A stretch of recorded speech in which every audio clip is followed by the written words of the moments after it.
നിങ്ങളുടെ favourite shows ഇനി ഒരിക്കലും മിസ്സാവില്ല. ഇപ്പോൾ C5 കാണും നിങ്ങളുടെ ഫേവറേറ്റ് ഷോസ് തികച്ചും സൗജന്യമായി. വല്യമാവൻ കുറ്റക്കാരൻ തന്നെയാ. അതുകൊണ്ടാ ഞാൻ അറസ്റ്റ് ചെയ്ത് കോർട്ടിൽ ഹാജരാക്കിയത്. എന്റെ അച്ഛനെ കുറിച്ച് അനാവശ്യം പറയരുത്. എന്റെ അച്ഛൻ ഒരു തെറ്റും ചെയ്തിട്ടില്ലാന്ന് അല്പം മുൻപ് ഞാൻ പറഞ്ഞതേ ഉള്ളൂ. ഞാൻ പറയുന്നൊന്ന് കേൾക്ക് മീനാക്ഷി. ആ മായമ്മയോടൊപ്പം 2 പ്രാവശ്യം സംശയാസ്പദമായ രീതിയിൽ ഞാൻ വല്യമാവനെ കണ്ടതാ. നിങ്ങൾ എന്തൊക്കെ പറഞ്ഞാലും എന്റെ അച്ഛനെ ഞാൻ അവിശ്വസിക്കില്ല. എന്റെ അച്ഛനെ എനിക്ക് നന്നായിട്ട് അറിയാം. പണം കൊടുത്തു പോലും. എന്റെ അച്ഛൻ ഒരു പരോപകാരിയാ. ആരുടെ വിഷമം കണ്ടാലും അച്ഛൻ അവരെ സഹായിക്കും. അത് വ്യക്തമായിട്ട് എനിക്കറിയാം. അവർക്ക് ഇത്തിരി പൈസ കൊടുത്തതൊക്കെ നിങ്ങൾ ഇത്ര തെറ്റായിട്ട് കാണുന്നത് എന്തിനാ? എല്ലാ തെളിവുകളും വല്യമാവനെതിരായിരുന്നു. സംഭവ സ്ഥലത്ത് നിന്ന് കിട്ടിയ ഏറ്റവും വലിയ തെളിവ് വല്യമാവന്റെ വാച്ചായിരുന്നു. എന്റെ അച്ഛൻ നിരപരാധിയാണെന്ന് തെളിയിക്കാൻ ഏറ്റവും വലിയ തെളിവ് നിങ്ങളുടെ കയ്യിലുണ്ടായിരുന്നു. ആ തെളിവ് നിങ്ങൾ മറന്നുപോയി. എന്ത് തെളിവ്? നിങ്ങളുടെ വല്യമാവൻ എന്ന തെളിവ് തന്നെ. കുട്ടിക്കാലം മുതൽ നിങ്ങൾ കണ്ടു വളർന്ന ചെമ്പകമംഗലത്തെ ജയരാമൻ എന്ന വലിയ തെളിവ്. ആ മനുഷ്യന് ഒരു ഈച്ചയെ പോലും കൊല്ലാനാവില്ലെന്നുള്ള തിരിച്ചറിവ്. ആ തിരിച്ചറിവ് പോലും നിങ്ങൾക്കില്ലെങ്കിൽ ഈ കാക്കയോട് നിങ്ങൾ കാണിക്കുന്നത് ഏറ്റവും വലിയ ദ്രോഹം. നിങ്ങള് രാജിവെച്ച് വേറെ വല്ല പണിക്ക് പോണം. മീനാക്ഷി, ഇവിടെ ഇടിയും മഴയും തുടങ്ങി. തുടരെ തുടരെ 3-4 വെള്ളിടി വെട്ടണം. തമ്മിലടിച്ച് 2 എന്നേക്കുമായി പിരിയണം.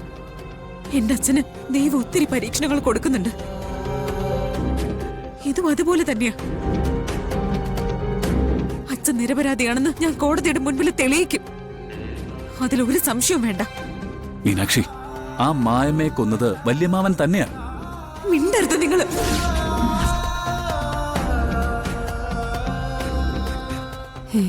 അത്രടം വരെയായോ? ഞാനൂലും 10 വിടർത്തുന്നു. അവന് ചാടി അടിക്കടി. മീനാക്ഷി, നീ പരിസരം മറന്ന് സംസാരിക്കുന്നു. ഞാനൊന്നും മറന്നല്ല സംസാരിക്കുന്നെ. നിങ്ങളുടെ കഴിവുകേടിനെ കുറിച്ചാണ് ഞാൻ സംസാരിക്കുന്നെ.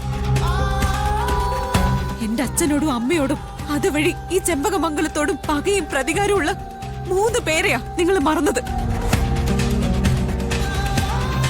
ഇന്ദ്രജ, വൈശാഖ്, പിന്നെ നിങ്ങളുടെ പഴയ ഭാര്യ മൈഥിലി.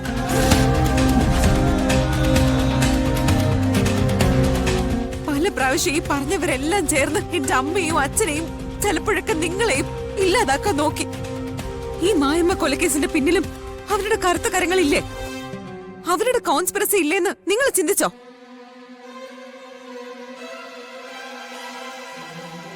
മരമണ്ടന്മാരായ മനുഷ്യർക്കുണ്ടാവുന്ന കോമൺ സെൻസ് പോലും ഇല്ലാത്ത നിങ്ങള് എവിടുത്തെ പോലീസുകാരനാണെന്നാ പറയുന്നേ? ഒരു ACP. മീനാക്ഷി,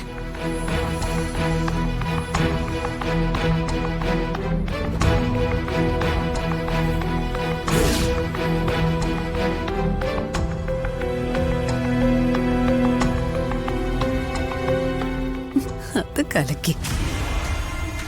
താക്കോല് പോലെ ഇരിക്കുന്നെങ്കിലും ഈ മണ്ണുണ്ണിയേക്കാളും ബുദ്ധി മീനാക്ഷിക്കുണ്ട്. എങ്കിലും എനിക്ക് കാർത്തിയോട് അടുക്കാനുള്ള വഴി മീനാക്ഷി തന്നെ വെട്ടിത്തെളിക്കുന്നുണ്ട്.